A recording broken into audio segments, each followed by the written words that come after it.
Un inocente colegial curioso observa mientras su víctima sufre y muere. Un asesinato de la Guerra Fría, meticulosamente planificado. Y un médico de apariencia amable que les ofrece a sus pacientes una mano para atender la llamada del infierno.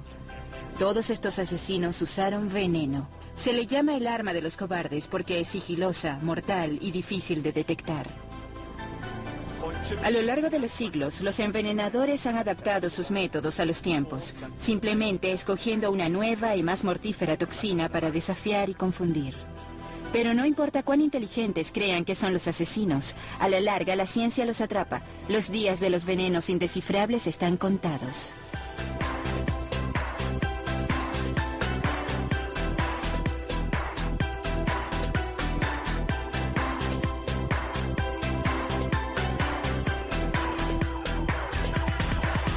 Tecnología forense. Veneno. Los envenenadores son reservados. Sus víctimas están desprevenidas. El peor asesino en serie de la historia usó un veneno para asesinar a cientos de personas que confiaron en él. Al final, la ciencia forense lo atrapó, pero se salió con la suya durante años. Ahora él es el asesino en masa británico más prolífico del siglo pasado. Harold Frederick Chipman fue conducido a la cárcel esta noche para comenzar a pasar el resto de su vida tras las rejas. En el juicio del Dr. Chipman, el patólogo que dio las evidencias fue el Dr. John Rutherford. El primer acercamiento fue de la policía, que dijo que había un doctor que ellos pensaban había hecho algo malo con sus pacientes. Y en realidad esa es una queja común y suele ser infundada. Los familiares suelen estar terriblemente estresados y es entendible por la pérdida de sus seres queridos y todos quieren una razón y quieren culpar a algo o a alguien. Por esto, como patólogos, siempre estamos recibiendo quejas de los médicos en los hospitales, del médico de cabecera o del cirujano que operó a sus seres queridos, por lo que gran parte de mi trabajo es lidiar con estos casos. En mi primera impresión con el caso del Dr. Chipman es que este era probablemente algo de ese mismo tipo. Al principio, la policía no encontró suficientes evidencias para levantar cargos, pero Chipman cometió un gran error con su última víctima conocida, la señora Kathleen Grundy. Ella fue encontrada muerta en su casa el 24 de junio de 1998. Chipman dijo que había muerto de un paro cardíaco y puso vejez en el acta de defunción. Su hija, Angela Goodruff, comenzó a sospechar cuando encontró el testamento de su madre que parecía haber sido forjado por Chipman a su favor. Lo llevó directo a la policía. El cuerpo de Kathleen fue exhumado y se le practicó una autopsia. Por suerte para nosotros, esta anciana estaba en buen estado. No tenía ninguna enfermedad observable, más que los cambios inherentes a la edad. No tenía enfermedad coronaria significativa. Se tomaron muestras del cuerpo de la señora y encontramos que contenían morfina en niveles letales. Una vez que encontramos esa evidencia en concreto, la investigación se dirigió a otros casos y al final exhumamos y practicamos la autopsia a 12 cadáveres. 9 de los cuales ofrecieron muy buenos resultados toxicológicos entre 2 años y medio y 3 años después de su entierro. Y eso se convirtió en el centro de las evidencias fuertes que fueron usadas en la corte de la corona de Bristol para condenar al Dr. Chipman por el asesinato de 15 de sus pacientes. La policía comenzó a investigar las otras muertes que Chipman había certificado. Emergía un patrón espeluznante. Chipman les ofrecía una visita a sus pacientes en su casa y les inyectaba una dosis letal de morfina. La forma en que los mataba les causaba una disminución de los niveles de conciencia. Disminuía la respiración y la gente dejaba de respirar. Después de sus muertes, él cambiaría la historia médica de las víctimas para decir que habían tenido una salud deficiente. Lo que él no sabía es que la computadora guardaba la fecha y hora de esas alteraciones. En enero de 2000 fue juzgado por el asesinato de 15 mujeres durante un periodo de 3 años, desde 1995 hasta 1998, aunque era obvio en este punto que había muchas más víctimas. Chipman negó todos los cargos, pero el 31 de enero de 2000 fue condenado por asesinar a 15 pacientes y sentenciado a cadena perpetua. La pregunta que todo el mundo se hace es, ¿cómo se las arregló? Debió decirles a las personas que él solo estaba haciendo pruebas de rutina. Les debió haber dicho que les ponía una vacuna contra la gripe o algo que no sabemos. Pero lo que sí sabemos es que era bueno ganándose la confianza de sus pacientes, particularmente las señoras mayores. Y de esa forma se las arreglaba para inyectarles la morfina. Ahora la policía cree que el total de muertes pudiera estar por 250. Ni siquiera él mismo ayudó a aclarar el misterio. Permaneció en silencio acerca de sus asesinatos hasta su muerte. Harold Chipman fue encontrado ahorcado en su celda el 13 de enero de 2004.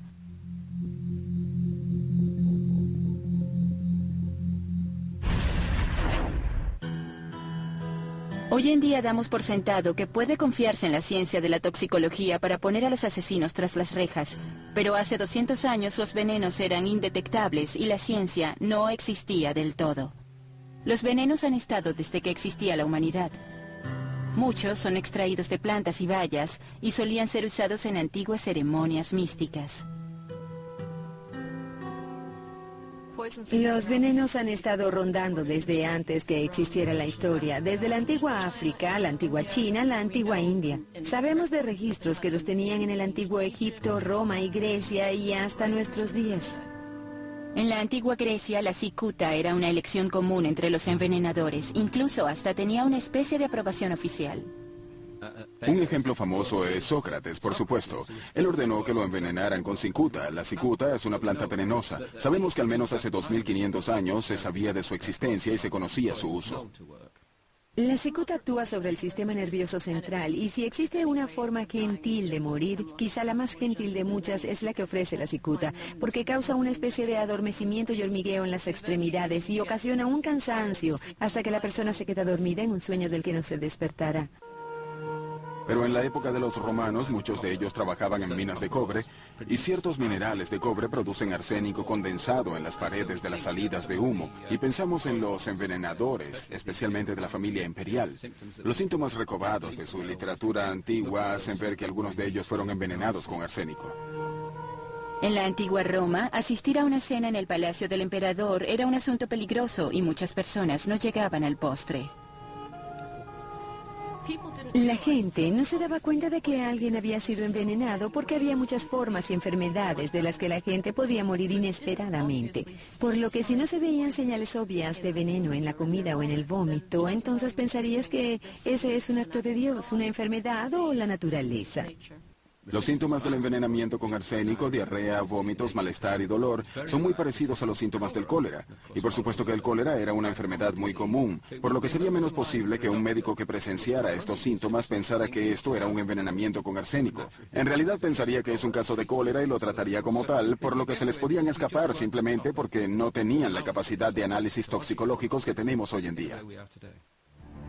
Para empeorar las cosas para las fuerzas de la ley y el orden, en el siglo VIII, un químico árabe logró convertir el arsénico en un polvo sin olor ni sabor, ofreciendo a los futuros asesinos un arma perfecta.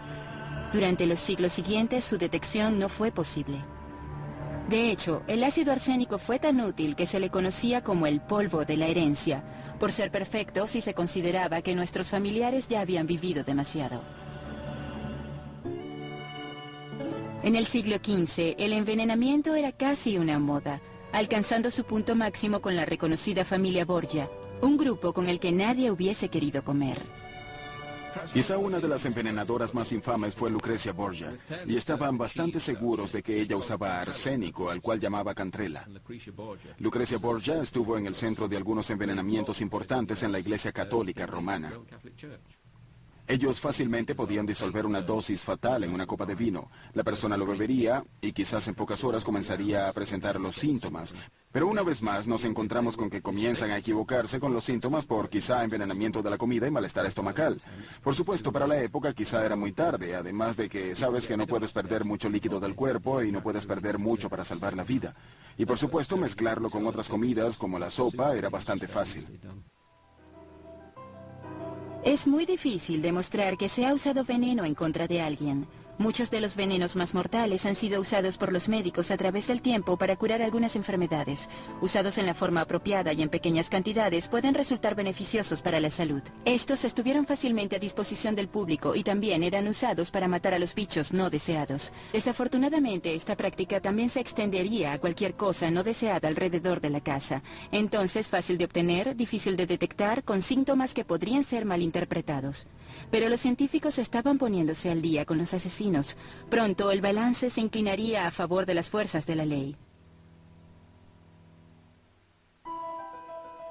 La primera vez que una evidencia médica fue presentada en la corte por cargos de envenenamiento fue en el caso de Mary Blandy, en Inglaterra, en 1752.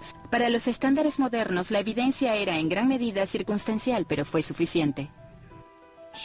Ella era una heredera. Debía heredar 10.000 libras cuando se casase. El resultado fue que su padre ponía en peligro a sus pretendientes porque pensaba que estaban tras el dinero. Finalmente, para la época en que llegaba a los 31 años, un pequeño escocés llamado William Cranston, el hijo menor de un conde, apareció y ella se enamoró de él. Aunque él era muy pequeño, tenía un gran encanto.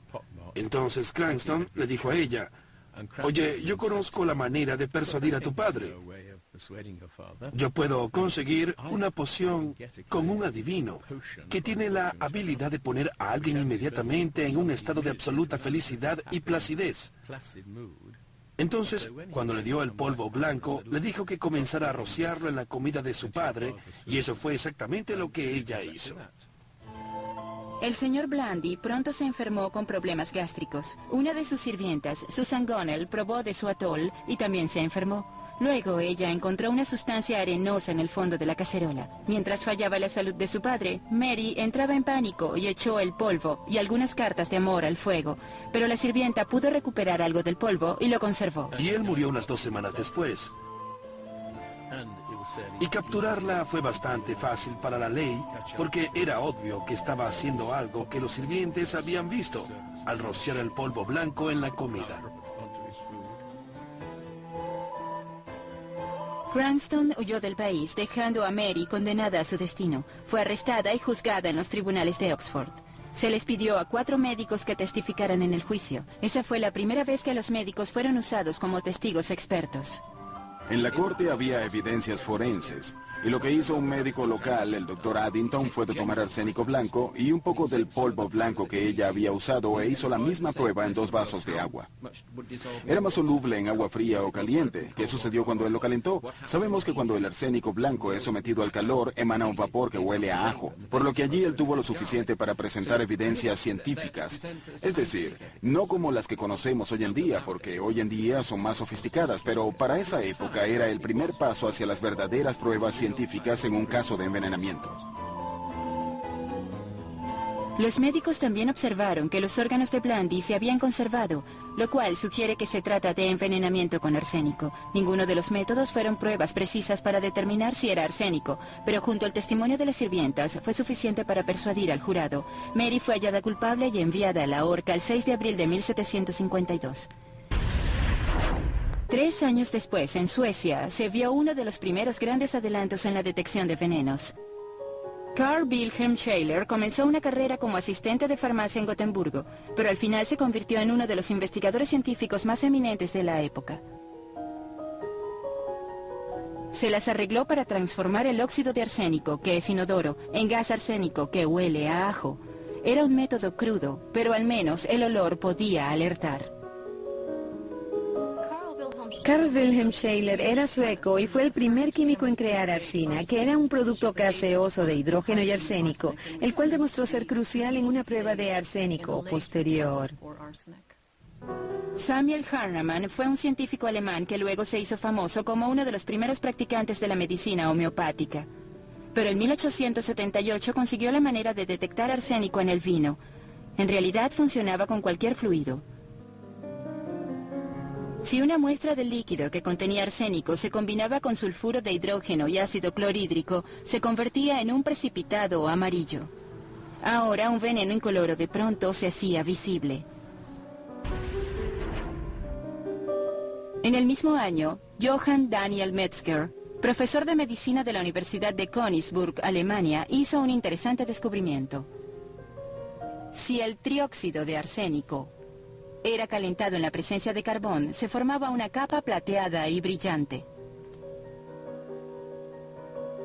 Era como un espejo, y se trataba de una acción que solo creaba el arsénico, y la llamaron la prueba del espejo de arsénico.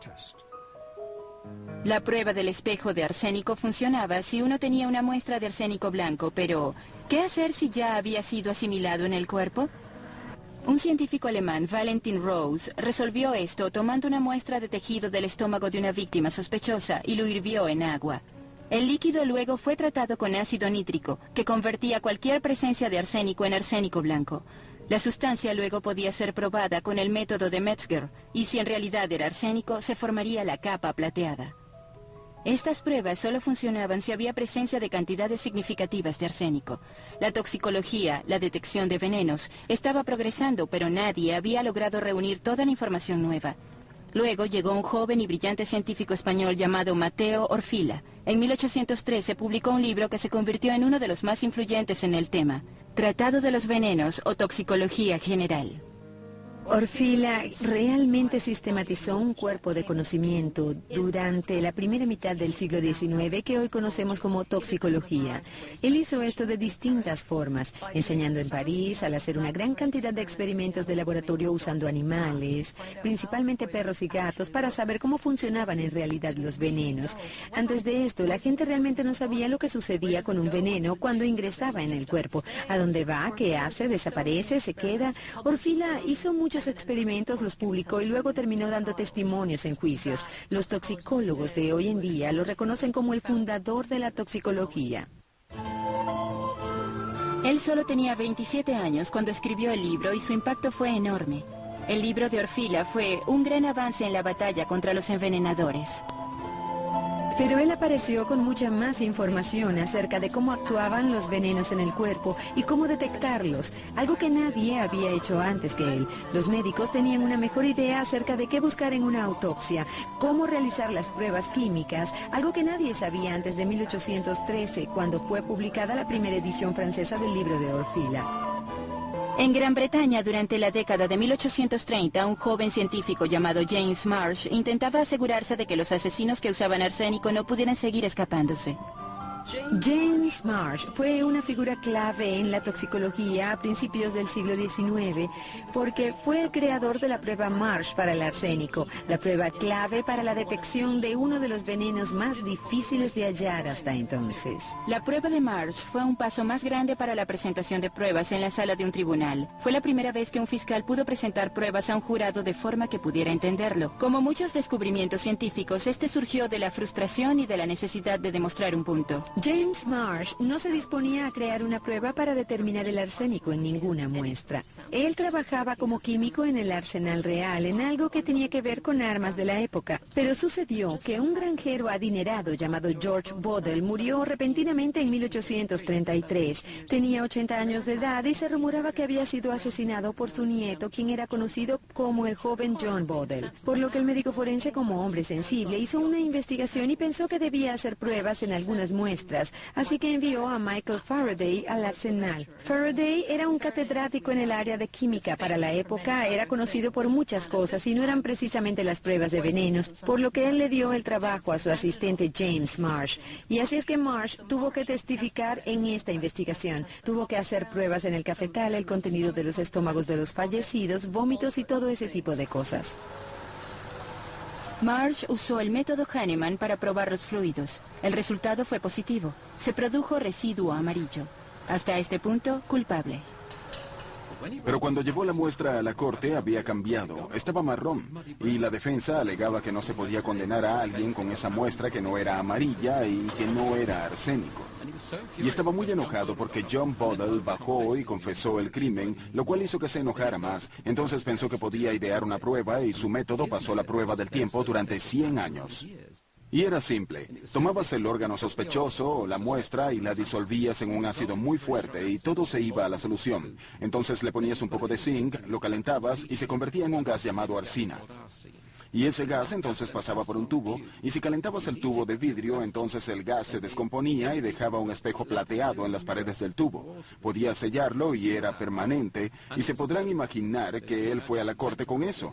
Podía pasárselo al jurado y mostrarle el arsénico que provenía del hígado o de cualquier parte del cuerpo de la persona, y no había duda de que era arsénico. Además, esta prueba era mucho más sensible y detectaba cantidades mínimas de arsénico, por lo que el tubo sellado selló el destino de muchos asesinos. Como ninguna otra sustancia, creaba... El efecto de la prueba de Marsh en la historia criminal fue dramático y profundo. El arsénico era el veneno clave usado en los envenenamientos del siglo XIX, y el hecho de que Marsh haya creado esta prueba en 1836 fue crucial. En Gran Bretaña pueden verse sus efectos en unos pocos años. Y por supuesto eso condujo a una cantidad de condenas, y de pronto la gente que intentaba asesinar con arsénico se encontró con que si el médico sospechaba, las muestras podían ser enviadas y la prueba de Marsh demostraría si había mucho arsénico en el cuerpo y qué podía haber sido la causa de la muerte. Y comienzas a notar un aumento en el número de personas que son llevadas a juicio acusadas de envenenamiento con arsénico. En el pasado quizá había sospechosos, pero si no podías probar que había posibilidades, los casos no llegaban al juicio, o si llegaban, la persona quedaba absuelta. Aún con esta nueva y confiable prueba, la prevención era mejor que la cura, y Gran Bretaña dictó el decreto del arsénico en 1851. El decreto del arsénico tenía dos criterios principales. Primero, requería que cualquiera que comprara arsénico firmara un registro de venenos con su nombre ante la presencia de un testigo. En cuanto al químico o farmacéutico que vendía el producto, este debía marcarlo de negro con hollín o añil negro o azul. Pero esto no era válido para las cantidades de 5 kilogramos o más, que eran llevadas en grandes cantidades para su uso en las granjas, por lo que los envenenadores emprendedores siempre podían comprar un poco de arsénico. Pero aun cuando el gobierno había visto la necesidad de controlar el uso del arsénico, los envenenadores potenciales tenían demasiado donde elegir. A principios del siglo XIX parecía descubrirse un nuevo veneno cada año. Después de la morfina había quinina en 1820, cicuta en 1826, nicotina en 1828 y belladona en 1833. Y estos eran aún más insidiosos porque eran vegetales o venenos alcaloides. A diferencia de los metálicos, no dejan trazas obvias en el cuerpo, pues actúan sobre el sistema nervioso central. Para esos días ellos no sabían exactamente lo que hacía la química, pero tenían la técnica necesaria para extraerlos, purificarlos y cristalizarlos, como la estricnina, por ejemplo. Ahora, por supuesto, con todos estos venenos nuevos, los médicos se preguntarían si curarían algo, y de hecho tienen un ligero efecto tónico, pero por supuesto la estricnina en gran medida representa una terrible forma de morir porque destruye el sistema nervioso.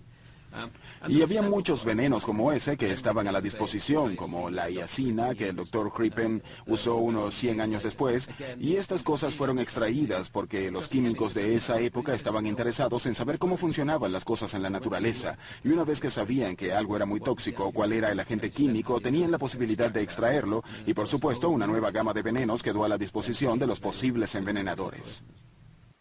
Los alcaloides presentaron una cantidad de retos a los científicos del siglo XIX porque son difíciles de detectar no solo en la naturaleza sino en el cuerpo humano. No son sencillos como los venenos metálicos, como el arsénico, pues no se quedan allí como un sólido, pues tienden a diseminarse entre los tejidos del cuerpo. Son extractos de plantas, por lo tanto están hechos de lo mismo que están hechos los humanos: carbón, nitrógeno, hidrógeno, oxígeno. Se les reconocen muy bien los síntomas, pero son difíciles de extrapolar, aislar y mostrar a un jurado.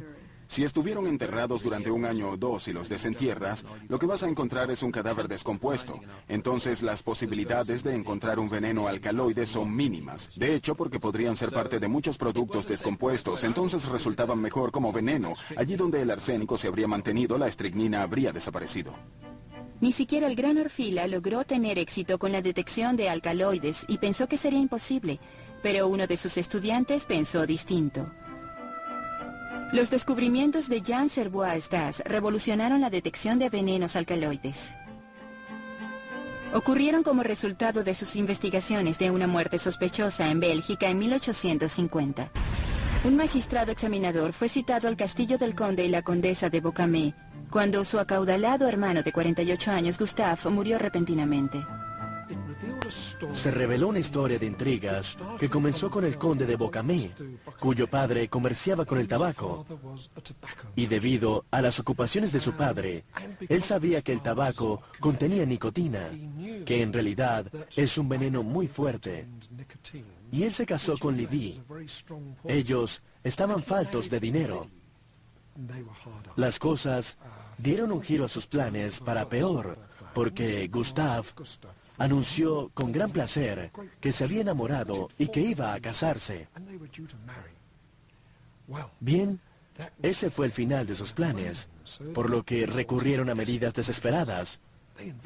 Invitaron a Gustave a cenar, dejaron a los sirvientes en el piso de abajo y decidieron servir la mesa ellos mismos.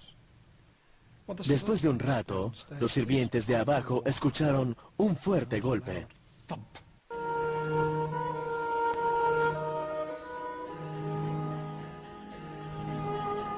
Para el momento en que los sirvientes lo encontraron, Lydie y su esposo habían desnudado a Gustave y se habían llevado su ropa. Lavaron su cuerpo con vinagre y vertieron vinagre en su garganta, asegurando que él pensaba que eso lo restablecería. Luego restregaron el piso cuidadosamente. El conde y su esposa aseguraron que Gustave había muerto de un ataque al corazón, pero a pesar de todas sus precauciones, las autoridades sospechaban. Notaron que su boca y su garganta estaban rojas y con marcas como si se hubiesen quemado. Los médicos practicaron una autopsia. Gustave no había muerto de un ataque al corazón. Para saber qué había causado las marcas rojas en su boca, enviaron partes del estómago a Stas. Después de 3 meses de cuidadoso trabajo, Stas finalmente aisló una sustancia usando éter como solvente. Cuando se evaporaba la mezcla, dejaba una mancha marrón que olía a tabaco.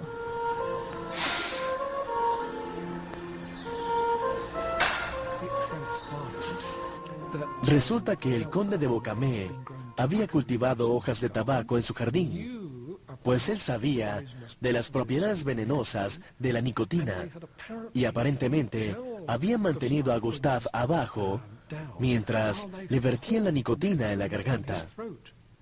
Pero ellos pensaron que al poner vinagre se habría ocultado la verdadera causa de la muerte. Desafortunadamente, la corte fue muy inteligente para su fortuna. El vinagre reaccionó con la nicotina y ocasionó la irritación y las marcas en la garganta de Gustave. La nicotina es un veneno mortal. Hay suficiente nicotina en una cajetilla de 20 cigarrillos para matarte si la extraen y te la dan toda de una sola vez porque paraliza el sistema nervioso central. Esto enferma mucho y hay muchos casos famosos de personas que han sido envenenadas con nicotina. Por supuesto, la nicotina estaba ampliamente disponible por una parte como pesticida. La gente solía rociar sus plantas con nicotina para matar a los insectos. Después que Stas entregó su evidencia en la corte, Bocamé fue declarado culpable y ejecutado al año siguiente. Su esposa fue absuelta, tras declarar que su esposo la había forzado. Para la segunda mitad del siglo XIX, los científicos a menudo estaban en capacidad de demostrar si alguien había sido envenenado o no, y hubo restricciones en la compra de arsénico. Entonces, ¿cómo fue que la era victoriana pasó a ser conocida como la época dorada del envenenamiento? En las casas victorianas había muchos químicos que hoy en día serían horribles de imaginar que estuvieran a la mano, especialmente cuando hay niños cerca. Hoy en día tenemos químicos caseros y sabemos que han sido probados y que son seguros. En la época victoriana tenían una botella de arsénico porque era un arsénico débil. También era usado en granjas para bañar a las ovejas, lo cual podría ser fatal para ellas. Para empapar el grano y matar a los insectos antes de que fueran plantados, se usó como cosmético y también como un método para curar el cáncer, particularmente el de mama, pero en realidad no funcionaba muy bien. El verde del papel tapiz era un compuesto de arsénico y sabemos que era sospechoso de envenenamiento porque si el papel se humedecía y había microbios en él, liberaría gas de arsina en la atmósfera. Sabemos que hasta los años 30 hubo casos de niños que murieron en habitaciones donde había papel tapiz verde.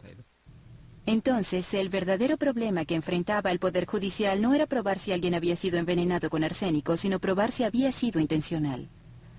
De hecho, este fue el problema planteado por uno de los más tristemente famosos juicios de la era victoriana. ¿Florence Maybrick asesinó a su esposo James o fue un trágico accidente? Florence era una bella mujer que conoció a su esposo James Maybrick, algodonero, en uno de sus viajes a Estados Unidos.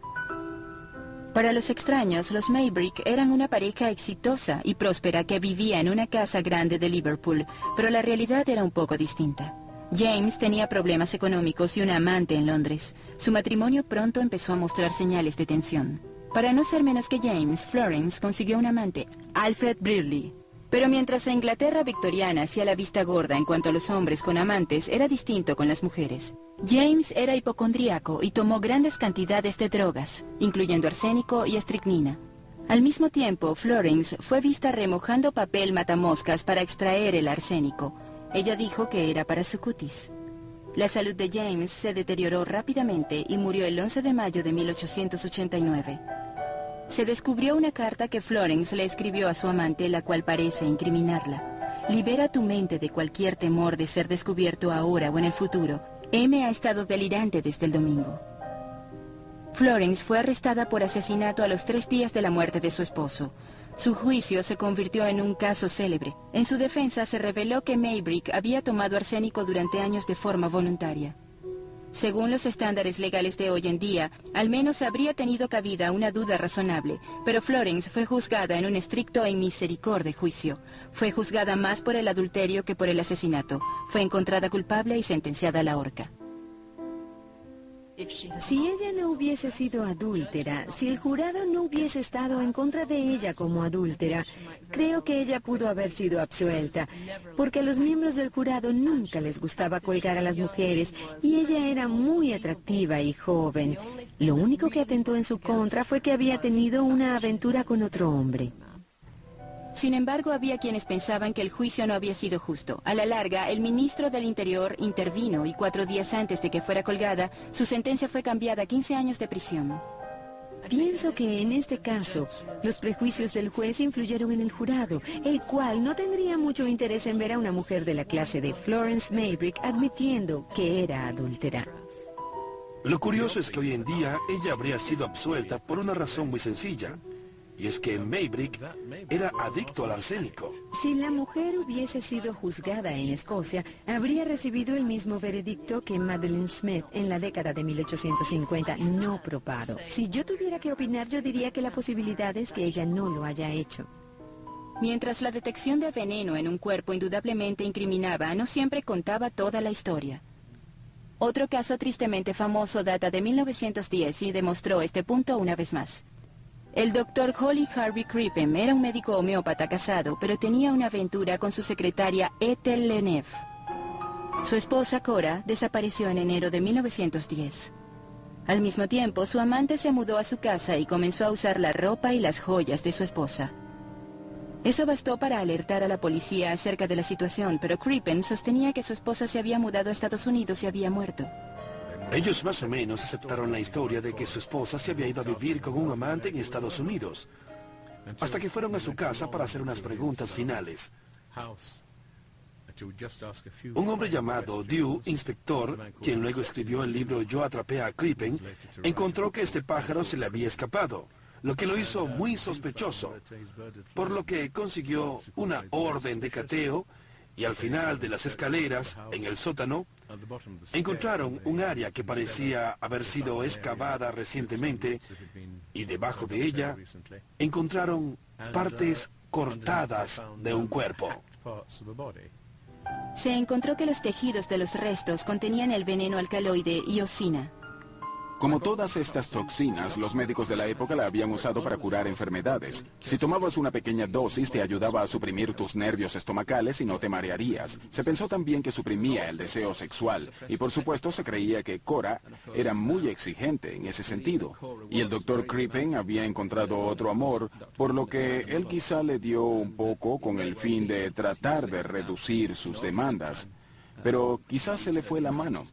Y de pronto se dio cuenta de que había muerto, por lo que la descuartizó, la enterró y se fue con su nuevo amor, Ethel. Crippen y Ethel habían zarpado, pero un telégrafo interceptó el barco y el inspector Dew los escoltó de vuelta. Fue traído de vuelta a Inglaterra y una de las cosas que realmente le preocupaban era involucrar de alguna forma a Ethel Lennev. Entonces simplemente contó la historia de una forma en la que era bastante obvio que mentía, solo para mantenerla allí fuera de todo eso. Y si él hubiese contado toda la historia, entonces ciertamente él se habría librado del asesinato. Pero no lo hizo. Crippen fue encontrado culpable y llevado a la horca en noviembre de 1910. Sin embargo, logró su meta de proteger a Ethel. Ella salió. Decidieron que Ethel Lennev era una curiosa inocente. Seguramente no lo era. Tal vez sabía por qué estaban huyendo hacia Estados Unidos.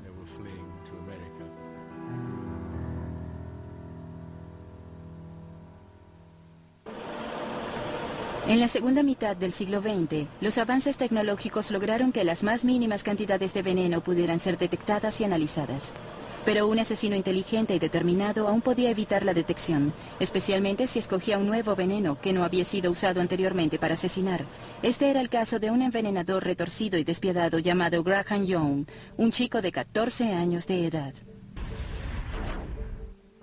Y se le conoció como el envenenador de San Albano.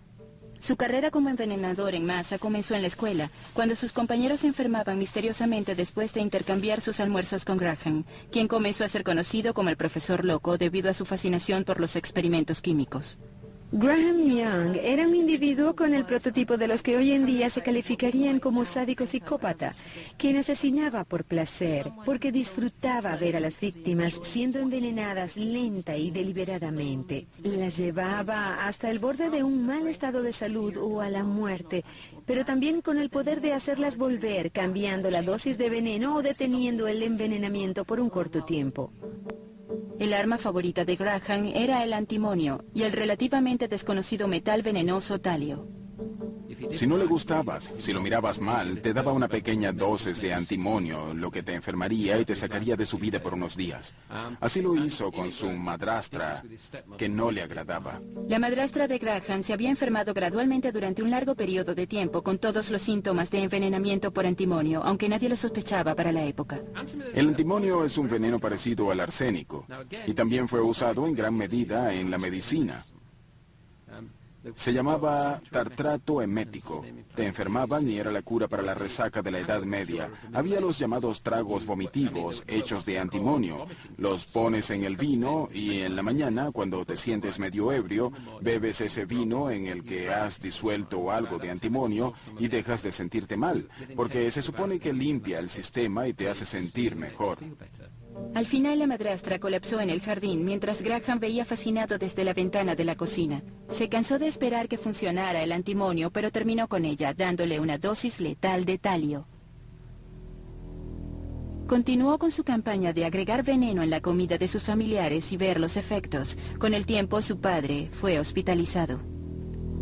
Para entonces, el profesor de ciencias de Graham había comenzado a sospechar de su mórbida fascinación por los experimentos peligrosos. Buscó en su mesa de trabajo, encontró muestras de veneno y dibujos de gente muriendo. Llamó a la policía. Graham Young fue enviado a un hospital psiquiátrico de alta seguridad.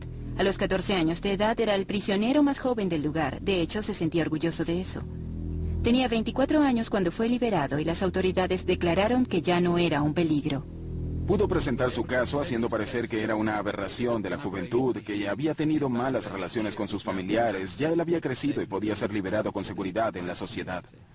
El Graham Young rehabilitado consiguió un empleo en John Handland y compañía, en Bovington, Hertfordshire. Su obligación principal era hacer el té, y fue muy feliz de hacerlo, especialmente cuando se las arregló para conseguir más talio. La cuestión es que es un veneno lento. Algo que Graham Young sabía, por lo que les daba una pequeña dosis de veneno que al día siguiente los haría sentir en la cima del mundo. Un par de semanas después se enfermarían y otras 2 después habrían muerto. Él los enfermaba unas cuantas semanas antes de que decidiera matarlos. Era sadismo. Uno a uno, sus compañeros de trabajo comenzaron a enfermarse con extraños síntomas. Se pensó que se trataba de un virus local que se conoció como el virus de Bovington. El primer síntoma era una especie de hormigueo en las manos y los pies y pensaban que se trataba de un reumatismo o algo por el estilo. Luego comenzaban a articular mal. Estaba atacando el sistema nervioso central. Las víctimas recorrían varios hospitales, pero no podían salvar sus vidas porque los médicos realmente no sabían con qué estaban lidiando.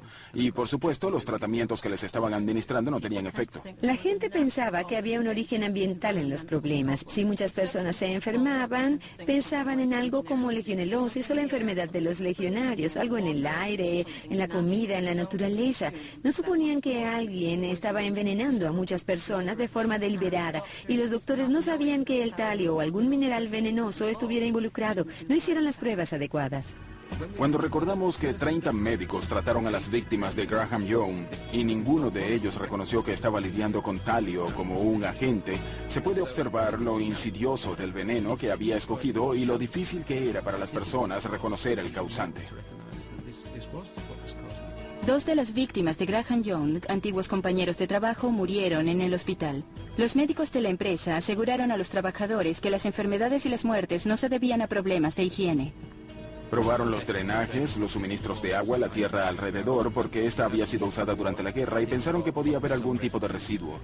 No pudieron encontrar nada y reunieron a todos los trabajadores en la cantina a la hora del almuerzo y dijeron que lo sentían por no poder llegar hasta el fondo de la misteriosa enfermedad que los había afectado.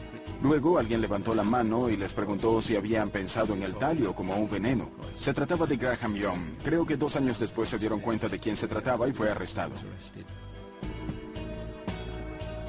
Graham fue sentenciado a cadena perpetua, pero murió a la edad de 42 años de un ataque al corazón. Su elección del talio le dio una ventaja en su carrera como envenenador. Usar una sustancia desconocida le da al asesino la ventaja del tiempo, mientras los toxicólogos se esmeran por intentar descubrir qué está matando a las víctimas. Las huellas del asesino son más difíciles de seguir. Aún con los avances toxicológicos de hoy en día, cuando es usada una nueva toxina por vez primera, sigue ocasionando el caos. El 3 de noviembre de 2006, Viktor Litvinenko, ex agente de la KGB, un hombre en buen estado físico, fue admitido en un hospital de Londres con vómitos y dolores estomacales. A las 2 semanas fue transferido al hospital del colegio universitario donde su condición se deterioró. Primero talio y luego talio radiactivo se dijo que era lo que había ocasionado el daño, pero luego los expertos descartaron esa posibilidad. Es posible que él no haya sido envenenado con talio. Tampoco podemos descartarlo del todo debido al momento de su llegada a nuestro hospital. Estamos explorando otras posibilidades, pero también es muy probable que nunca encontremos la verdadera causa. Viktor Litvinenko murió el 23 de noviembre y al día siguiente los expertos en salud anunciaron que su muerte había sido causada por el isótopo radiactivo polonio-210. Aún en el centro de uno de los mejores hospitales de enseñanza del mundo, se tardaron 20 días para descubrir qué había envenenado al señor Litvinenko. Desde entonces la policía ha estado siguiendo un rastro radioactivo, y para las personas que entraron en contacto con Litvinenko, las respuestas no pudieron llegar muy pronto. Cierto grado de ensayo y error es inevitable cuando los científicos se acercan a una nueva materia. Algunas veces las cosas se complican porque la sustancia en sí es virtualmente imposible de rastrear. Esto fue lo que sucedió en un caso en Florida en 1965. Una mujer de 34 años de edad, Carmela Copolino, murió de un ataque al corazón en Longboat Key. Ella era médico y se mudó a Florida con su esposo Carl, quien también era médico. Poco más de un mes después de la muerte de su joven esposa, Carl Copolino se casó otra vez. La chica con suerte era una acaudalada persona de la alta sociedad llamada Mary Gibson. Esta noticia impactó a Marjorie Farber, quien había tenido una aventura con Carl. Marjorie fue una mujer despreciada y tan enfurecida que acudió a las autoridades y les contó una historia impresionante. Su esposo había muerto 2 años antes, supuestamente por un ataque al corazón, pero en realidad, según ella misma dijo, había sido asesinado. Carl le había dado una jeringa y le dijo que inyectara a su esposo. Después que ella cometió un error, Carl terminó estrangulándolo. Se emitieron órdenes de exhumación y los cuerpos de Carmela Copolino y de William Farber fueron examinados. Ninguno murió de las causas que se habían declarado, fallas del corazón.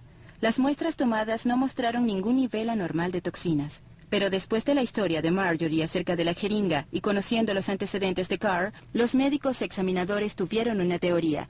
La droga succinalcolin es ampliamente usada en quirófanos, relaja los músculos del paciente y es muy difícil de detectar.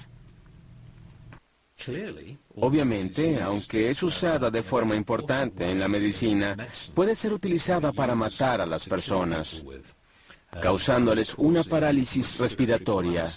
Al inyectarlo en los músculos, los relaja, incluso los músculos respiratorios. La persona no puede respirar y muere.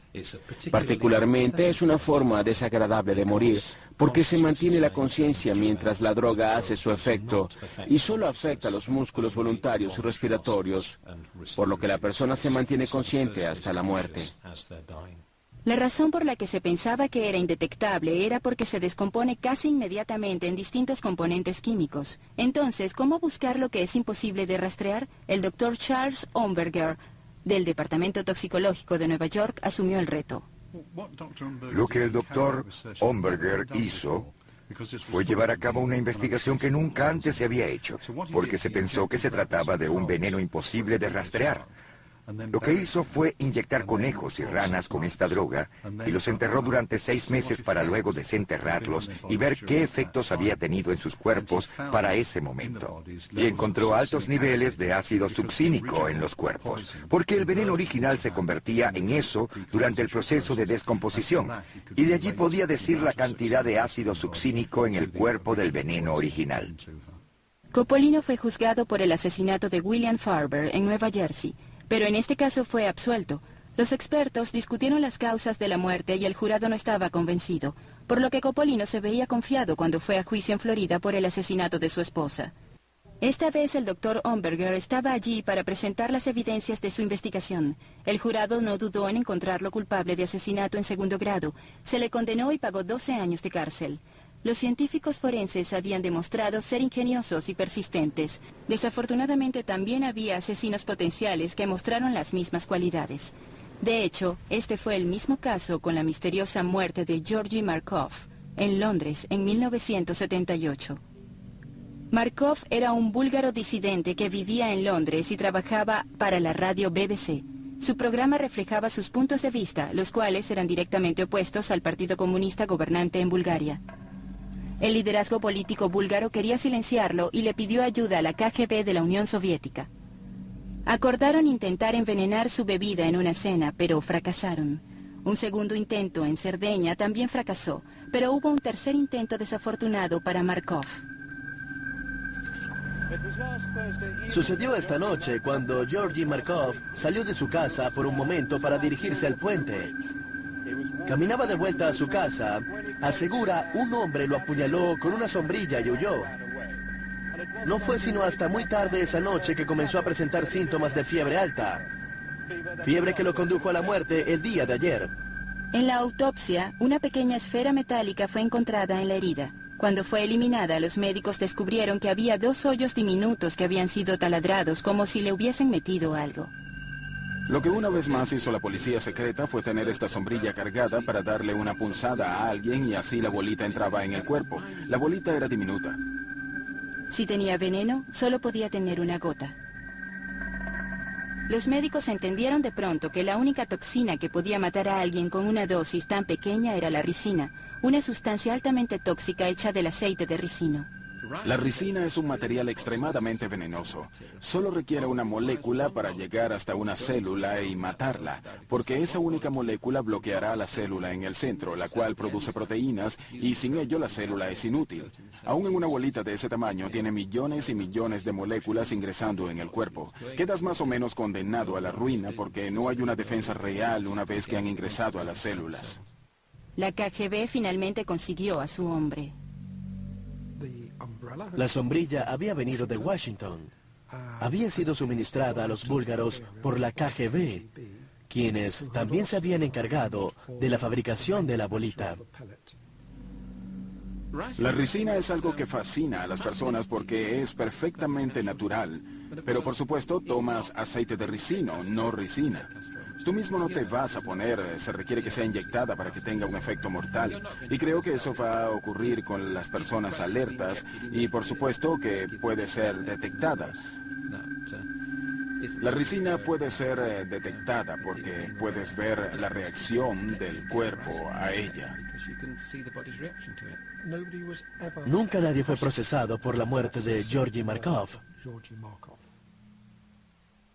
A pesar de los avances en la ciencia forense, eventualmente un astuto envenenador en particular puede escurrirse a través de la red. Después de todo, por naturaleza, ellos son asesinos secretos, sonrientes, escurridizos, mortales.